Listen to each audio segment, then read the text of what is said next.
Good morning, students. We are going through chapter number 5, heat and temperature. Already I have explained about the heat, temperature, thermometer, and different kinds of thermometer also, and their scales. Now, today I am going to explain the modes of transfer of heat. Modes of heat transfer. Modes means the way how the heat transfer from one place to another. In our surroundings, in our daily life, we feel many or we go through many experience. Some examples are here. We wondered that a hot cup of tea becomes lukewarm if it kept exposed to air for a few minutes. Lukewarm means halka garm. If we leave the hot cup of tea outside, then it becomes lukewarm.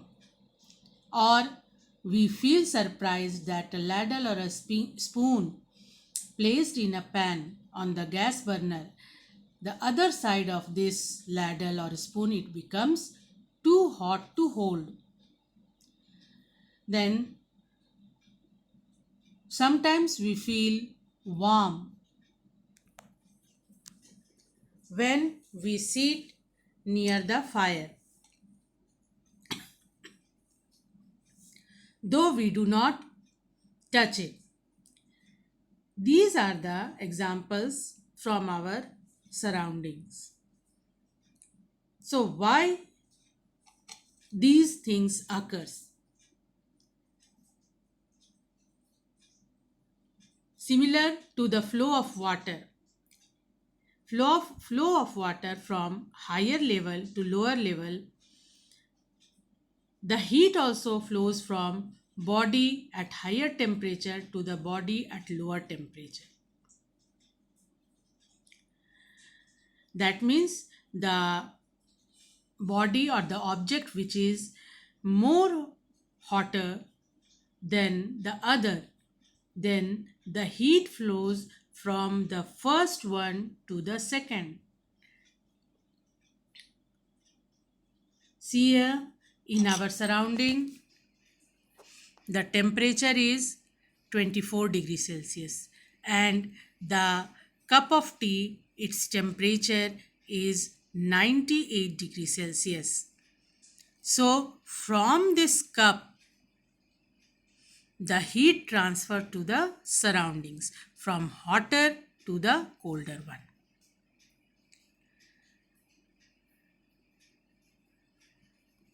So from here you can learn the definition of heat and temperature both. Heat can be defined as a form of energy that flows from the body at higher temperature to the body at lower temperature. And second, the temperature, already you have read it. The temperature, I told you that it is a hotness or coldness of a body. It can also be defined as a parameter that determines the direction of flow of heat. One activity is here to test how long does the heat transfer take place from one object to another. We need a beaker of hot water, a beaker of cold water, and an empty beaker. Measure the temperature of hot water and cold water using the laboratory thermometer. One by one, we will dip the laboratory thermometer in the hot water and cold water and measure its temperature. Then note down the readings. Now, in the empty beaker, mix the hot and cold water and immerse the thermometer and note down the reading when the mercury level becomes stable. That means in the third beaker, the empty beaker, we will mix the hot and cold water. What we will observe that on mixing, the temperature of the hot water will fall. However, both hot and cold water after a point will acquire a common temperature due to the transfer of heat.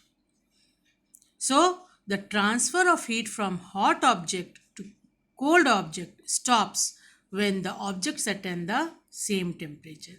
That means if both will acquire the same temperature, then the flow of heat will stop.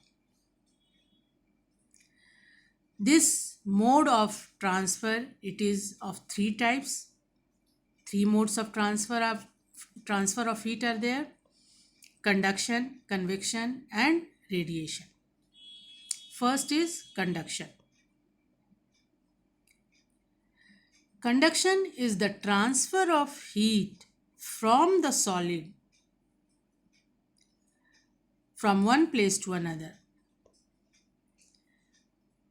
One example: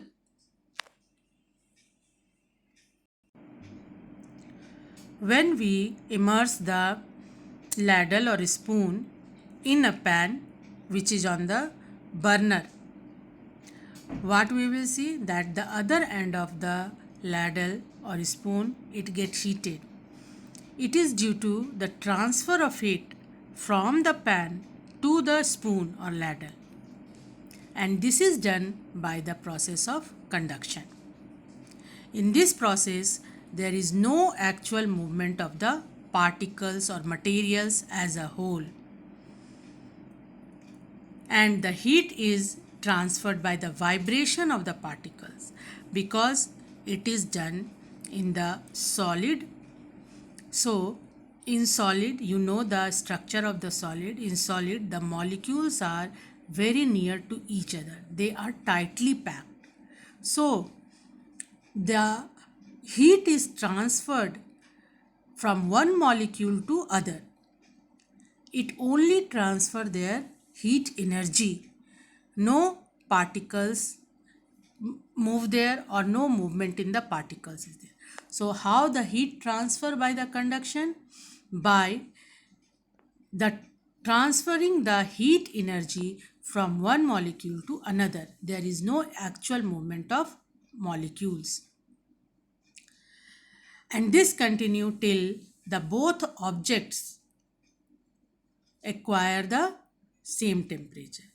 So for this, the temperature must be in contact. The example we have seen, when the spoon or ladle is in contact with the pan, then only the heat is transferring from one place to another. So for this, one property is there that the two object must be in contact and there is no actual movement of the particles. Only there is transfer of heat energy. So the substance which allow the heat to pass through them are known as good conductors of heat. Good conductors of heat, all the metals are good conductors of heat. All metals such as copper, silver, gold, aluminium, iron, alloys of metal, that means the steel, brass, bronze, all these are good conductors of heat. Therefore, when one end of any metal object is heated and if it is in contact with other, then the heat transfer. And silver is the best conductor of heat, followed by copper and aluminium. And substance which do not allow the passage of heat, that means the substance which cannot allow the heat to flow through it, is called poor conductor or insulators. Bad conductor of heat or insulators. And examples are wood, paper, glass, plastic, cloth, rubber, etc. Applications of conductors and insulators. Applications means uses, where these conductors and insulators are used. First, in making cooking utensils. The cooking utensils you can see in your kitchen that all the cooking utensils are made up of metal because it transfer the heat easily from one place to another, and so the food get cooked. Second, building materials. Houses are built by using insulating materials such as bricks, mud, seeds, etc., so that the heat should not be conducted from outside to inside during summer and from inside to outside during winter. So we feel cool during summer season inside our home, and in winter season we feel warm in our home. So because the materials used are insulators. Clothes. The clothes that we wear in winter are generally woolen clothes because it is an insulating made up of insulating material. We do not allow our body to lose heat to the surroundings and we feel warm. And during summer season we wear cotton clothes which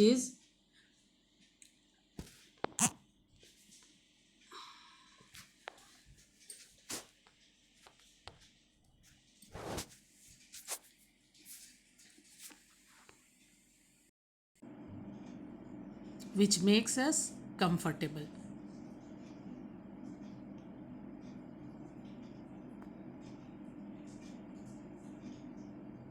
Do you know the air trapped in the feathers of the birds and the fur of the animals prevents the heat loss from their bodies to the surroundings and keep them warm in the cold weather. So the polar bear, it is found in ice cold countries where there is the temperature is very low. So because of the fur present in their body, they fit to their surroundings as it keep them warm.